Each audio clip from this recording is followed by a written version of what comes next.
નમસ્કાર મિત્રો, આજે આપણે સંખ્યાત્મક ગુણધર્મમાં આગળ ચર્ચા કરશું. ધોરણ 12 આપણું દ્રાવણ જે ચેપ્ટર જે છે એની અંદરની આપણે ચર્ચા ચાલુ છે. તો સંખ્યાત્મક ગુણધર્મ જે છે એના અંગે ચર્ચા કરવા જાય તો અગાઉ મેં તમને રાઉલ્ટના નિયમના સૂત્ર વિશે ચર્ચા કરેલી છે. હવે ત્યાર પછી ઉત્કલન બિંદુમાં ઉન્નયન, જેને આપણે ડેલ્ટા ટીબી વડે દર્શાવીએ છીએ. ડેલ્ટા ટીબી, ડેલ્ટા ટી એટલે તાપમાનનો ફેરફાર અને બી એટલે boiling. Delta TB is proportional to M, એટલે કે મોલાલિટીના સમપ્રમાણમાં હોય. ધ્યાનમાં રાખજો, બરાબર છે. બીજી એક વાત મિત્રો, જ્યારે મોલ અંશ સમાન હોય ને ત્યારે મોલાલિટી સમાન થાય. તો એના સંદર્ભમાં ક્યારે આપણને પૂછે તો ધ્યાન રાખવાનું. તો delta TB proportional two molality, proportional two કાઢવા માટે આપણે કેબી મૂકીએ છીએ, એટલે ડેલ્ટા ટીબી બરાબર કેબી ઇન્ટુ એમ, જ્યાં કેબીને આપણે મોલલ ઉન્નયન અચળાંક તરીકે દર્શાવીએ છીએ.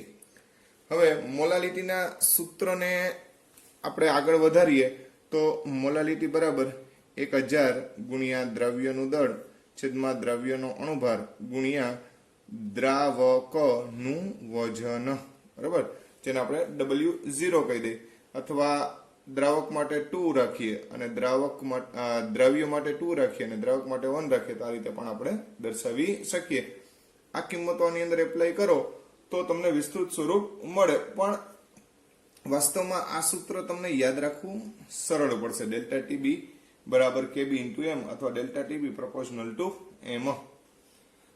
સાથે સાથે આ જ વસ્તુના અનુરૂપ ડેલ્ટા ટીએફ પ્રપોર્શનલ ટુ એમ.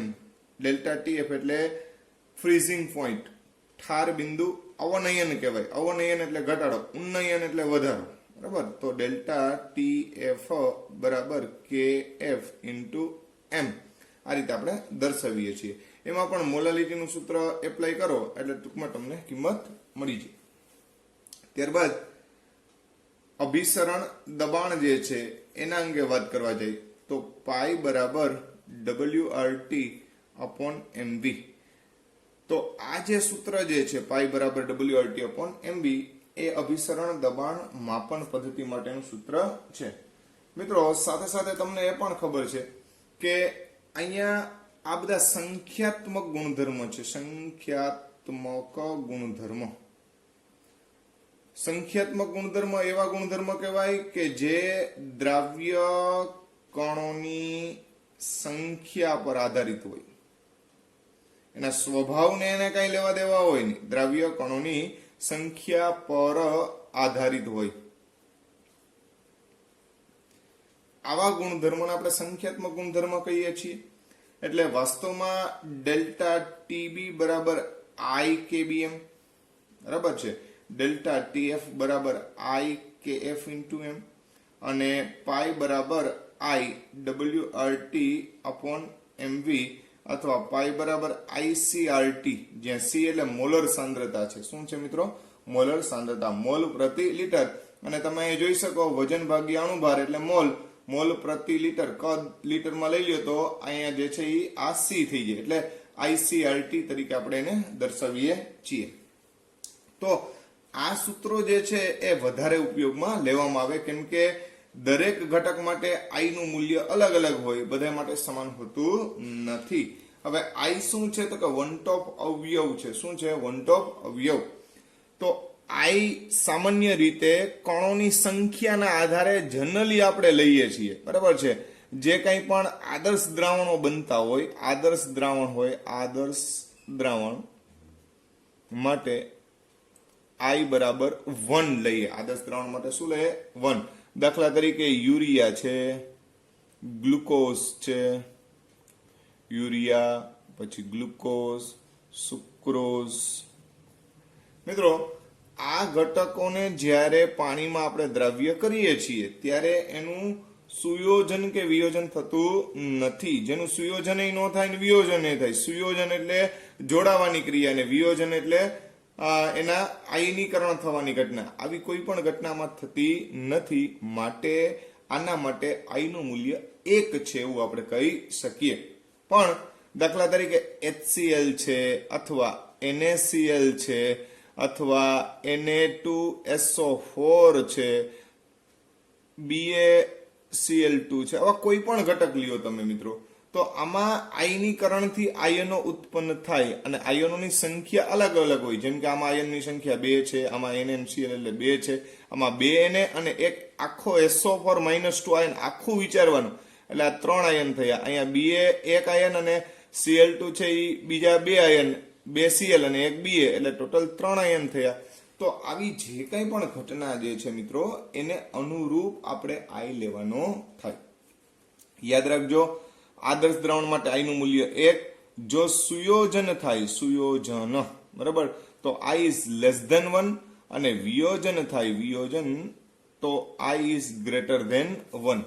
વિયોજન મતલબ આ NaCl છે એને તમે પાણીમાં નાખો તો Na પ્લસ અને Cl માઇનસ એ વિયોજન થયું કહેવાય. બરાબર છે. આવા સંજોગોમાં આપણે એક Na નાખ્યો હોય અંદર પાણીમાં તો અંદર આયનોની સંખ્યા કેટલી થઈ જાય? 2. એટલે ઈ ઓલવેઝ ગ્રેટર ધેન 1 જોવા મળે. હા, એક વસ્તુ ધ્યાનમાં એ પણ રાખવાનું, આ મંદ દ્રાવણમાં સંપૂર્ણ વિયોજન થાય એના આધારે આપણે 2 લખીએ છીએ, અહીંયા 3 લખીએ છીએ, અહીંયા 3 લખીએ છીએ. બરાબર છે. આ પ્રેક્ટિકલી વાત, સૈદ્ધાંતિક વાત થઈ કે ભાઈ આના માટે 2 લેવાય, આના માટે 3 લેવાય. બરાબર.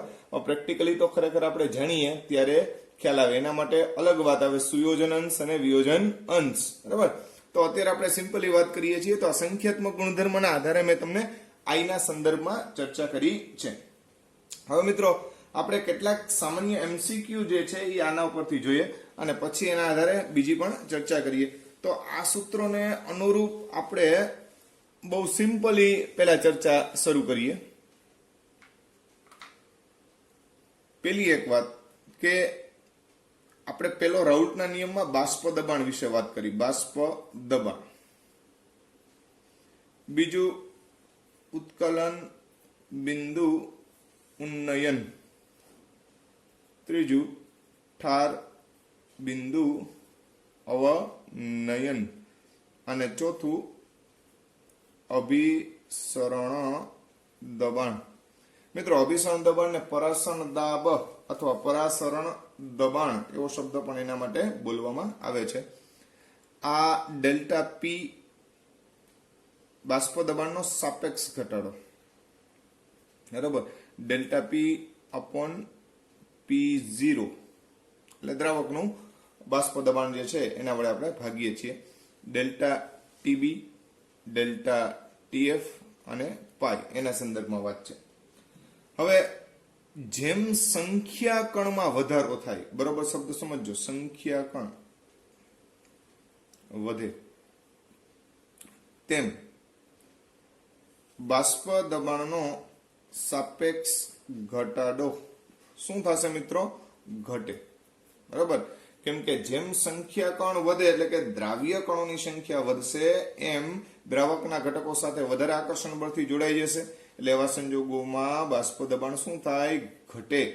ઉત્કલન બિંદુ વધે, ઠાર બિંદુ ઘટે અને પાય એટલે કે અભિસરણ દબાણ જે છે એ શું થાય? વધે. બરાબર. તો મિત્રો અહીંયા ધ્યાન રાખજો, બાષ્પ દબાણ ઘટશે, ઠાર બિંદુ ઘટશે, જ્યારે ઉત્કલન બિંદુ અને પાઈ જે છે એમાં વધારો થાય. સંખ્યાત્મક ગુણધર્મ શબ્દ બોલીએ ત્યારે આ રીતે જ બોલવું પડે. બાષ્પ દબાણનો સાપેક્ષ ઘટાડો, ઉત્કલન બિંદુમાં ઉન્નયન, ઠાર બિંદુમાં અવનયન, અભિસરણ દબાણ. બરાબર છે. આવા ભાઈ ઘણીવાર આવા પ્રશ્નો પણ પૂછાઈ ગયા છે કે નીચે પૈકી કયો ગુણધર્મ સંખ્યાત્મક નથી? સંખ્યાત્મક ગુણધર્મ નથી. બરાબર. આ બહુ સિમ્પલ ક્વેશ્ચન કહેવાય પણ ઘણીવાર આવામાં પણ થાપ ખાઈ જાય હોય છે ભાઈ. દાખલા તરીકે ડેલ્ટા પી, પછી ડેલ્ટા ટીબી, પછી ડેલ્ટા ટીએફ અને ચોથો ઓપ્શન આપણે લઈ લઈએ પાઈ. બરાબર. તો મિત્રો મોટા ભાગનાને અહીંયા ભૂલ થવાની શક્યતા વધારે છે કે ભાઈ ડેલ્ટા પી એટલે ખરેખર બાષ્પ દબાણનો ફેરફાર થયો, એને આપણે સંખ્યાત્મક ગુણધર્મ ન લઈ શકીએ. ડેલ્ટા પી અપોન P0 હોય તો જ સંખ્યાત્મક ગુણધર્મ કહેવાય. એટલે બાષ્પ દબાણનો સાપેક્ષ ઘટાડો, આ સાપેક્ષ શબ્દ ખાસ ધ્યાનમાં રાખજો. અહીંયા આ સંખ્યાત્મક ગુણધર્મ નથી, મેં એવું કીધું, ધ્યાન રાખજો. બરાબર, પાઈ અભિસરણ દબાણ ઓકે, ડેલ્ટા ટીબી ઓકે. બરાબર, ડેલ્ટા ટીએફ જે છે એ પણ ડેલ્ટા ટીએફ છે. એટલે હા, આ વસ્તુ પણ ધ્યાનમાં રાખવી. દાખલા તરીકે તમને એમ કહે કે બાષ્પ દબાણનો સાપેક્ષ ઘટાડો, બરાબર, બીજો ઓપ્શન આપ્યો હોય ઉત્કલન બિંદુ, ત્રીજો ઓપ્શન આપ્યો હોય કે ભાઈ ઉત્કલન ઠાર બિંદુમાં અવનયન, અને ચોથો ઓપ્શન આપી દીધો હોય કે અભિસરણ દબાણ. તો ભાઈ આ નથી માટે જવાબ આવશે ઉત્કલન બિંદુ. ધ્યાન રાખજો. બરાબર, ઉત્કલન બિંદુમાં ઉન્નયન જે છે એ સંખ્યાત્મક ગુણધર્મ છે. ઉન્નયન એટલે વધારો.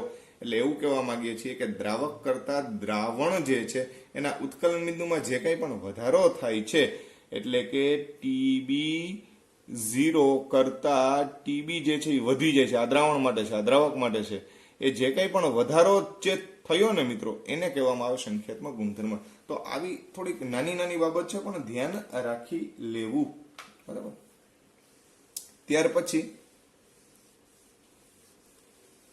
આને અનુરૂપ ઘણા બધા ક્વેશ્ચનો જે છે એ નીકળે છે. તો આપણે પહેલા જ કીધું કે જેમ સંખ્યા કણ વધે એમ ઉત્કલન બિંદુમાં શું થાય? વધારો. તો એક સિમ્પલ કમ્પેરિઝન જોઈએ કે નીચે પૈકી કયા ઘટકનું ઉત્કલન બિંદુ મહત્તમ છે? એ ઓપ્શન આપ્યો હોય, માની લો કે 0.1 મોલલ FeCl3, બી ઓપ્શન આપ્યો હોય 0.1 મોલલ NaCl, સી ઓપ્શન આપ્યો હોય 0.1 મોલલ KNO3, અને ડી ઓપ્શન આપ્યો હોય 0.1 મોલલ યુરિયા.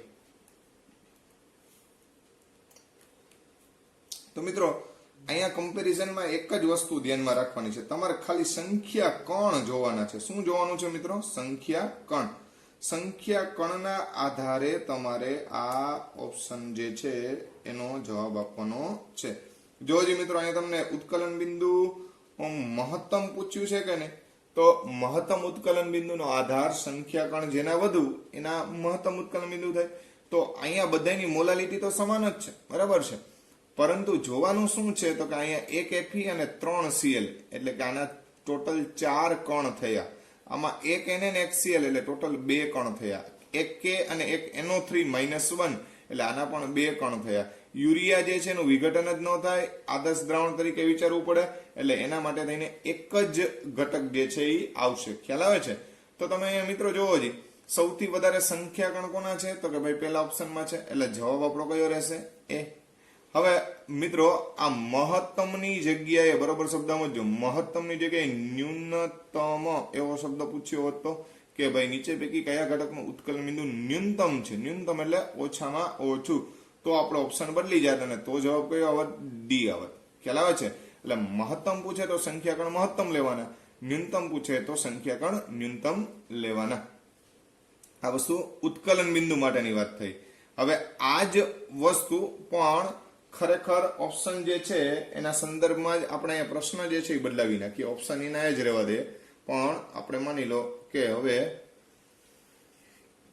એમ કહીએ કે નીચેના દ્રાવણ પૈકી કયા દ્રાવણ માટે ઠાર બિંદુ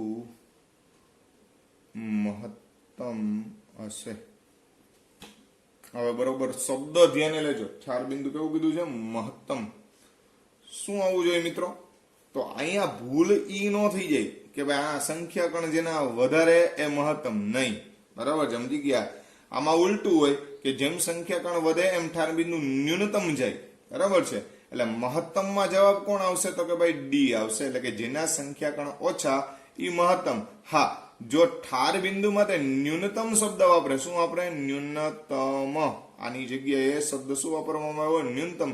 તો આપણો ઓપ્શન એ આવશે, બાકી ઓપ્શન એ આવે નહીં. એટલે અહીંયા ખાસ ધ્યાન રાખજો, ભૂલ થઈ જાય નહીં.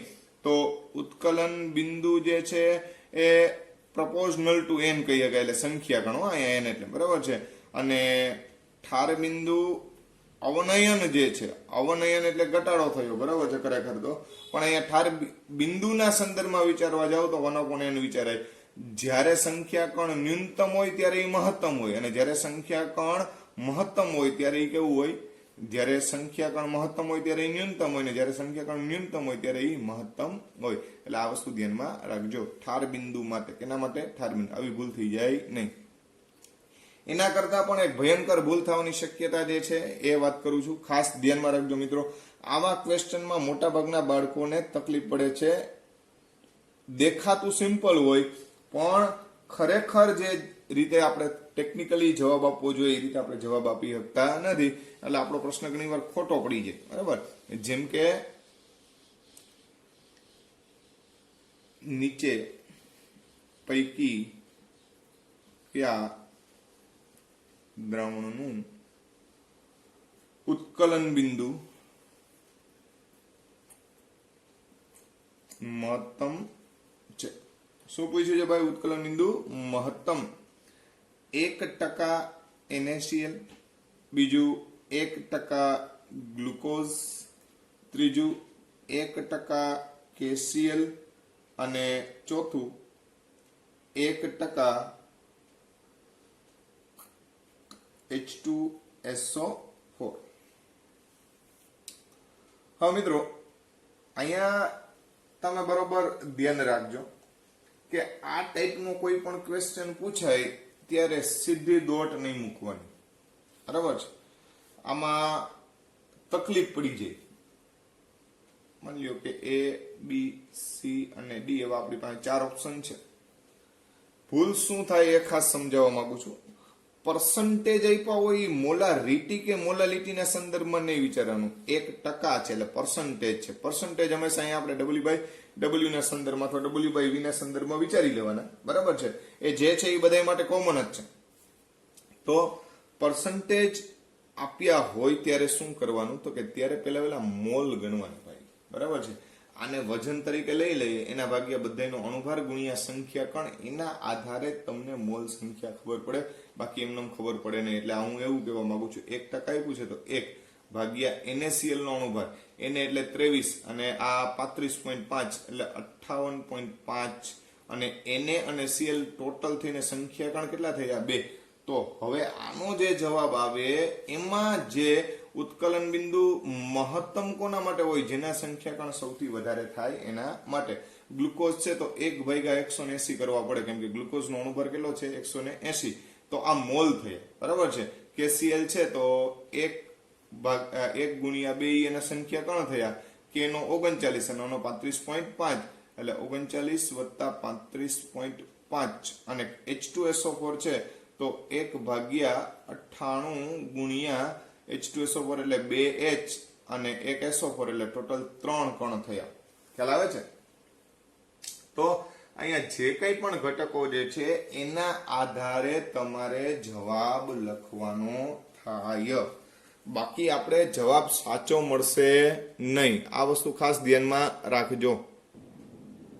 હવે મિત્રો જો આપણે આને સાદુરૂપ આપવા જાય તો અહીંયા 2/58.5, અહીંયા 1/180 થાય, અહીંયા 2 આ બંનેનો સરવાળો કરીએ એટલે 74.5 થાય, અને અહીંયા 3/98 એવું વિકલ્પ આવે. હવે 2/58.5 કરવા જઈએ તો એનું મૂલ્ય જે છે આપણને 0.034 જેટલું મળે, એટલે પેલામાં 0.034 જેટલું મળશે. 1/180 કરવા જઈએ તો 1/180 કરવો એટલે જવાબ મળે 0.0055 એવો આપણને આન્સર મળે.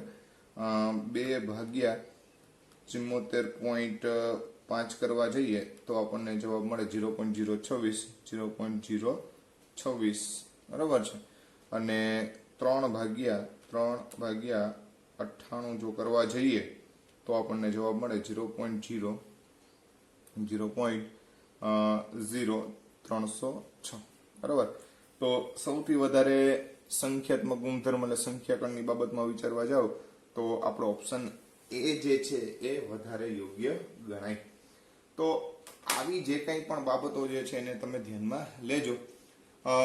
બીજું કે જે કંઈ પણ અંદાજો તમારે મારવાનો હોય, બરાબર, કે ભાઈ અહીંયા કોના માટે સંખ્યાકણ વધારે છે અથવા તો કોનો ગુણોત્તર પ્રમાણમાં ઓછો છે, એટલે તમને અંદાજો આવી જાય કે ભાઈ આ રીતે આ જવાબ જે છે તમે લઈ શકો. બરાબર. અહીંયા તમે આને રાઉન્ડ ફિગરમાં 60 ગણો તો 1/30 ની આડેગાડે આવે. બરાબર છે. અહીંયા રાઉન્ડ ફિગરમાં તમે કરશો તો 30 કરતા વધી જાય એટલે 31 કે 32 ના સંદર્ભમાં આવે. એટલે સૌથી વધારે તમને મૂલ્ય જે છે અંદાજિત કરવું હોય તો તમે મળી શકો. 1/180 તો તમને ખબર પડે જ છે કે સૌથી ઓછામાં ઓછું થાય, અને 2/74.5 એટલે અહીંયા સંદર્ભમાં વિચારવા જાવ તો આ જે છે એ આની સાપેક્ષમાં તો વધારે જ છે એવી તમને ખબર પડી જાય. એટલે અહીંયા કમ્પેરિઝન કરશો તો ઇઝીલી તમારે આ ભાગાકાર પણ કરવો પડે નહીં. આ તો તમને પરફેક્ટલી ખ્યાલ આવે એટલા માટે થઈને આ ભાગાકાર જે છે તમને કરી બતાવ્યો છે. બરાબર. તો ધ્યાનમાં રાખજો, જેમાં સંખ્યાકણ સૌથી વધારે, બરાબર, એમાં ઉત્કલન બિંદુ મહત્તમ. હા, ન્યૂનતમ પૂછ્યું હોત તો મિત્રો, બરાબર છે, કે સૌથી ઓછામાં ઓછું પૂછ્યું હોત તો ઓબ્વિયસલી જવાબ આપણો કયો આવત? ગ્લુકોઝ આવત. કયો આવત? ગ્લુકોઝ. એટલે આવું પણ ધ્યાનમાં રાખવાનું. પછી અહીંયા ઉત્કલન બિંદુ જગ્યાએ ઠાર બિંદુ શબ્દ મૂકી દઈએ તો પહેલેથી આપણે જે રીતે વિચાર્યું હતું એ રીતે આપણે વિચારવું પડે. તો આ નાની નાની બાબતો છે પણ અતિ મહત્વની છે, ધ્યાનમાં રાખજો. એટલે આપણે એક નોંધ લખી લઈએ, ખાસ અતિ મહત્વની નોંધ, કે જ્યારે પર્સન્ટેજ આપ્યા હોય ત્યારે મોલ ગણી અને સંખ્યાત્મક ગુણધર્મ ને ધ્યાને લેવો. રેડી? આ વસ્તુ ખાસ ધ્યાનમાં રાખજો. એમનું સીધે સીધું સંખ્યાત્મક ગુણધર્મના આધારે કરશો તો તમારો જવાબ સાચો પડશે નહીં. એટલે આવું છે ભાઈ સામાન્ય વાત, પણ મહત્વની છે એટલે આપણે ધ્યાનમાં લીધી છે. તો આ રીતે ખાસ કાળજી રાખજો. હજી એક MCQ આ ટાઈપનો જોઈએ. બરાબર. 1 મોલર CaCl2 એટલે કેલ્શિયમ ક્લોરાઇડ અને 1 મોલર BaCl2 અને 1 મોલર BaCl2 એટલે કે બેરિયમ ક્લોરાઇડ, બરાબર છે, એના ઉત્કલન બિંદુ અનુક્રમે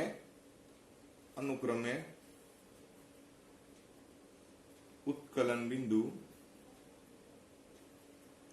T1 અને T2 છે. શું છે મિત્રો? T1 અને T2 છે. તો તમારે એ કહેવાનું છે કે આ બંને વચ્ચેનો સંબંધ શું, બરાબર છે. પહેલી એક વાત કે T1 is greater than T2, બીજું T1 less than T2, ત્રીજું T1 is equal to T2, અને ચોથી વાત કે એક પણ નહીં. બરાબર. ક્વેશ્ચન છે 1 મોલર CaCl2 અને 1 મોલર BaCl2, બરાબર. તો આવા સંજોગોમાં આના માટે શું વિકલ્પ સાચો પડે? તો મિત્રો, મોલારિટી હોય કે મોલાલિટી હોય, બંનેમાં બે સરખું હોય, આ રીટી અથવા લીટીના સંદર્ભમાં વાત ચાલે છે, તો ત્યારે તમારે સંખ્યાકણ જોઈ લેવાના. અહીંયા સંખ્યાકણ 3 છે, અહીંયા પણ 3 છે, તો બંનેના ઉત્કલન બિંદુ કેવા હોય? સમાન જ હોય, બરાબર છે. એટલે આ વસ્તુ ધ્યાનમાં રાખજો કે ભાઈ જો સંખ્યાકણ સમાન હોય એટલે ખાસ કરીને મોલારિટીના સંદર્ભમાં પણ આપણે કમ્પેરિઝન જ્યારે કરીએ ત્યારે અહીંયા મોલારિટી આપે કે લીટી આપે, બેયના સંદર્ભમાં આપણે કમ્પેરિઝન આ જ રીતે કરવાની થશે. તો આ વાત થઈ સંખ્યાત્મક ગુણધર્મ એટલે કે સંખ્યાકણોને અનુરૂપ કેટલાક અગત્યના પ્રશ્નો જે છે, MCQ જે છે, જે તમને ઉપયોગી થઈ શકે એના માટે છે આપણે ચર્ચા કરેલી છે. હવે એક અતિ મહત્વનો MCQ જે છે એ આપણે ધ્યાને લઈએ, બરાબર છે. પણ અત્યારે હું ઓપ્શન નથી આપતો તમને, દાખલા સ્વરૂપે જ આપું છું. એક જલીય દ્રાવણ 101 ડિગ્રી સેલ્સિયસ તાપમાને ઉકળે છે તો તે કયા તાપમાને ઠરે, બરાબર છે. એટલે એનું તાપમાન જે છે કયા તાપમાને ઠરશે, એટલે આપણે ઠાર બિંદુ જે છે એ ગણવાનું છે. ઉત્કલન બિંદુ આપણને આપી દીધું છે અને રકમ આટલી જ આપી છે. હવે મિત્રો આ દાખલો આપણે થોડોક વિચારવા જેવો છે, બરાબર. ઓપ્શન બે આપી જ શકાય એવું નથી કે ઓપ્શન નો આપી શકાય, પણ તમે એમનેમ ગણો. એક જલીય દ્રાવણ 101 સેલ્સિયસ તાપમાને ઉકળે છે તો તે કયા તાપમાને ઠરે, એવો આપણને પ્રશ્ન પૂછવામાં આવ્યો છે, બરાબર. શું કરશું મિત્રો? તો પેલા આપણે જે આપ્યું છે એ તો લખી નાખીએ. તો આપણને ઉત્કલન બિંદુ આપ્યું છે, ટીબી આપ્યું છે. કેટલું આપ્યું છે? 101 ડિગ્રી સેલ્સિયસ. કેવું દ્રાવણ છે? તો કે ભાઈ જલીય, એટલે ટીબી 0. અહીંયા સેલ્સિયસમાં આપ્યું હોય ત્યારે સેલ્સિયસમાં લઈ લેવાનું, કાંઈ એને કેલ્વિનમાં ફેરવી નાખો, કોઈ વાંધો નથી. હા, બીજી એક વાત મિત્રો, delta TB is 10 degree Celsius બરાબર 10 કેલ્વિન થાય જ હો ભાઈ, પણ ડેલ્ટા ટીબી છે એટલે કે તાપમાનનો ફેરફાર. હું એવું કહેવા માંગુ છું કે દાખલા તરીકે આપણે એમ કહીએ કે ભાઈ 300 કેલ્વિન ઓછા 290 કેલ્વિન, તો આ બે જે છે એનો તફાવત કેટલા કેલ્વિન થયો? 10 કેલ્વિન થયો ને, બરાબર છે. તો સાપેક્ષમાં તમે જ્યારે પણ સેલ્સિયસમાં આના મૂલ્યો લેશો ત્યારે પણ તફાવત જે છે એ એટલો જ થાય, બરાબર છે. એટલે જે કંઈ પણ ફેરફાર છે એ સેલ્સિયસ કે કેલ્વિનમાં સમાન જ મળે. જેમ કે હું તમને એમ કહું કે 27 ડિગ્રી સેલ્સિયસ એટલે તમને ખબર છે કે 300 કેલ્વિન. હવે 27 માં 10 નાખો એટલે 37 ડિગ્રી સેલ્સિયસ, તો 310 કેલ્વિન થાય. તો આ બે નો તફાવત કાઢો એટલે 37 માઇનસ 27 કરવા જાય, 37 degree Celsius minus 27 degree Celsius, તો 10 સેલ્સિયસ જ આવે કે નહીં મિત્રો? એમ અહીંયા 310 માઇનસ 300 કેલ્વિન કરશો તો પણ 10 કેલ્વિન જ આવે, બરાબર. એટલે તફાવત છે એ સેલ્સિયસમાં હોય કે કેલ્વિનમાં હોય એ સમાન જ રહે, એટલે એ બાબતે બહુ ગભરાવું નહીં. હવે મૂળ મુદ્દા ઉપર આવીએ. આપણે એક જલીય દ્રાવણમાં 101 ડિગ્રી સેલ્સિયસ તાપમાને ઉકળે છે તો તે કયા તાપમાને ઠરે? તો કે ભાઈ ટીબી આપણને આપી દીધો 101 ડિગ્રી સેલ્સિયસ. ટીબી 0 જે છે એ 0 ડિગ્રી સેલ્સિયસ. પાણીનું ઠાર બિંદુ આપણે ખબર જ હોય, સોરી ઉત્કલન બિંદુ ખબર જ હોય, બરાબર છે. હા, પાણીનું ઉત્કલન બિંદુ સોરી આ 100 ડિગ્રી સેલ્સિયસ અને ઠાર બિંદુ TF0 જે છે એ 0 ડિગ્રી સેલ્સિયસ લઈ શકીએ આપણે. TF આપણે ગોતવાનું છે તો કયા તાપમાને ઠરે, એટલે આપણે કોનું? દ્રાવણનું ઠાર બિંદુ શોધવાનું છે. અહીંયા દ્રાવણનું ઉત્કલન બિંદુ આપ્યું છે, દ્રાવણનું ઠાર બિંદુ શોધવાનું છે. આ દ્રાવક માટેના મૂલ્ય થયા, આ પાણીનું ઉત્કલન બિંદુ થયું અને આ જે છે એ પાણી જે છે એના માટેનું ઠાર બિંદુ થયું. હવે તમે જાણો છો એ પ્રમાણે કે delta TB is proportional to M. આવું તો આપણે ખબર જ છે મિત્રો, બરાબર છે. ડેલ્ટા ટીબી જે છે એ પ્રપોઝનલ ટુ એમ, એટલે ડેલ્ટા ટીબી બરાબર કેબી ઇન્ટુ એમ, આવી પણ આપણને ખબર છે. એ જ વસ્તુ ડેલ્ટા ટીએફ માટે પણ વિચારી શકાય, તો ડેલ્ટા ટીએફ બરાબર કેએફ ઇન્ટુ એમ. હવે મિત્રો એક જ દ્રાવણ માટે મોલાલિટી તો સમાન હોય ને, બરાબર છે. તો મોલાલિટીને કરતા બનાવી દો તો આવું સૂત્ર થાય, ડેલ્ટા ટીબી અપોન કેબી બરાબર ડેલ્ટા ટીએફ અપોન કેએફ. તો આ સૂત્રની મદદથી હવે આપણે આગળ કામ કરવાનું છે. આ સૂત્ર ધ્યાનમાં રાખજો, આ ખાસ સૂત્ર નોંધી લેવું, બરાબર છે. સમજી ગયા? આ સૂત્ર અતિ મહત્વનું છે. ડેલ્ટા ટીબી અપોન કેબી બરાબર ડેલ્ટા ટીએફ અપોન કેએફ, અથવા delta TB upon delta TF એમ પણ લખી શકો. Delta TB upon delta TF બરાબર કેબી અપોન કેએફ, આવી રીતે પણ તમે દર્શાવી શકો. ડેલ્ટા ટીબી એટલે આ બંનેનો તફાવત, તો આ બંનેનો તફાવત કેટલો થશે? 1 ડિગ્રી સેલ્સિયસ, બરાબર છે. ડેલ્ટા ટીએફ તો આપણે ગોતવા જવાનું છે, બરાબર, એનું ન લઈ લેતા ભાઈ. કેબી જે છે એ આપેલો નથી, તો આ ખાસ ધ્યાનમાં રાખજો. કોઈ પણ જલીય દ્રાવણ માટે કોઈ પણ જલીય દ્રાવણ શબ્દ વાપરો હોય એટલે પાણી માટે કેબી નું મૂલ્ય 0.52 છે. પાણી માટે કેબી નું મૂલ્ય 0.52. આ યાદ જ રાખી લેવાનું ભાઈ. અને કેબ છે 1.86 હોય પાણી માટે. આપણી ટેક્સ્ટ બુકમાં પણ આનો ઉલ્લેખ છે એટલે ખાસ ધ્યાનમાં રાખજો. આ મૂલ્ય તમારે તૈયાર કરવાના છે પાણી માટે. કેના માટે? પાણી માટે. એટલે આ પણ નોંધી લેજો કે પાણી માટે કેબી બરાબર 0.52 અને કેએફ બરાબર 1.86. એ આપશે નહીં, લઈ લેવાના, બરાબર છે. અને ઘણી વાર રકમની અંદર ન આપેલા હોય તો આપણી રીતે એ લઈ લેવાના હોય છે. બસ હવે તો તમને ખ્યાલ આવી જ જાય ભાઈ. ડેલ્ટા ટીએફ એને આપણે કરતા બનાવી દઈએ તો 1.86 ભાગ્યા 0.52. બસ આ બંનેનો ભાગાકાર કરો એટલે આપણો જવાબ આવી જાય. તો આ બંનેનો ભાગાકાર કરશો એટલે 3.58 જેવો આપણને જવાબ પ્રાપ્ત થશે. 3.58 આપણે અહીંયા 3.58 ના સંદર્ભમાં વિચારીએ તો ડિગ્રી સેલ્સિયસ અથવા કેલ્વિન ભાઈ. ડેલ્ટા ટીએફ છે એટલે ગમે ઈ હાલે. હવે આપણે તો ટીએફ જોઈએ છીએ તો ડેલ્ટા ટીએફ એના માટેનું સૂત્ર શું છે મિત્રો? તો કે ભાઈ આમાં TF0 માઇનસ TF હોય, બરાબર છે. તો આપણે આને આ બાજુ લઈ લઈએ તો TF બરાબર TF0 એટલે 0 ડિગ્રી સેલ્સિયસ, બરાબર છે. માઇનસ આ ઓલી બાજુ જાય એટલે માઇનસ 3.58. એનો મતલબ એમ થયો કે માઇનસ 3.58 ડિગ્રી સેલ્સિયસ તાપમાને આપણું દ્રાવણ ઠરશે, બરાબર છે. અથવા તો કેલ્વિનમાં જો તમારે લેવું હોય તો 273 માઇનસ તમારે કેટલા કરી નાખવા પડે? 3.58, બરાબર છે. તો આ તમને આ રીતે જવાબ મળી જાય.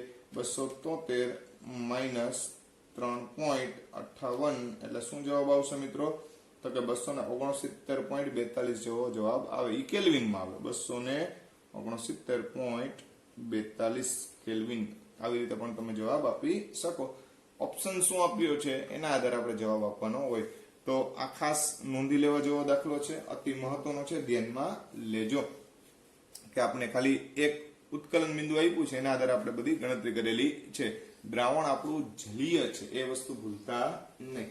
તો આ વાત થઈ ઉત્કલન બિંદુને અનુરૂપ.